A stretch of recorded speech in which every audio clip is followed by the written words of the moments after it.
అని చెప్పొచ్చు. ఎందుకంటే 100కి పైగా సినిమాలు తీసిన పుష్ప వెంకట్ గారు ఈరోజు మరణించడం అనేది చాలా బాధాకరం.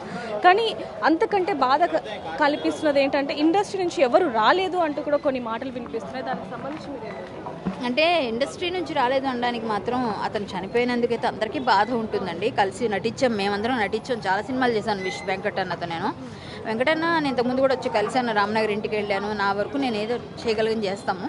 అందరూ అలాగే చిరంజీవి గారు చేశారు. కానీ ఇండస్ట్రీ వాళ్ళందరికీ ఇల్లు తెలియాలి, లోపల ఇవన్నీ అంటే అంత టైం కూడా దొరకాలి. ఆ టైంకి వాళ్ళు ఏదో షూటింగ్లో ఉండొచ్చు, లేకపోతే వేరే అవుట్ ఆఫ్ స్టేషన్లో ఉండొచ్చు. అలా ఎవరిని అనలేమండి. రాలేకపోయారు అంటే తర్వాత ఎవరైనా వచ్చి పరామర్శిస్తారు, మనం అలా అనలేం కదా. మీరు కూడా అనేక సార్లు కలవడం జరిగింది, వాళ్ళకి హెల్ప్ కూడా చేయడం జరిగింది. కానీ దాదాపు 2 సంవత్సరాల నుంచి కూడా ఆయన అనారోగ్యంతో బాధపడుతున్న పరిస్థితి. ఒకవేళ కనుక ఆ ఆరోగ్యానికి సంబంధించిన డబ్బులు కనుక ఉండుంటే ఆయన బ్రతికేవారు అంటూ కూడా అలా కాదండి. అతని హెల్త్ బాగా క్షీణించిపోయింది. అతని డబ్బులున్నా కూడా కొంతకాలం గెటాన్ అయ్యేవారు, హాస్పిటల్స్ బాగుపడేవి. ఆ డబ్బులుంటే వీళ్ళకి నిజంగా ఇంట్లో వాళ్ళకి పనికొస్తుంది. ఒక విధంగా చెప్పాలంటే హాస్పిటల్కి డబ్బులు అయిపోతాయి తప్ప ఇంట్లో వాళ్ళకు ఉండవు. ఆయన ఆరోగ్యం ట్రై చేయాలి, కానీ బాగా క్షీణించుకున్నాడు అతను ఆరోగ్యం.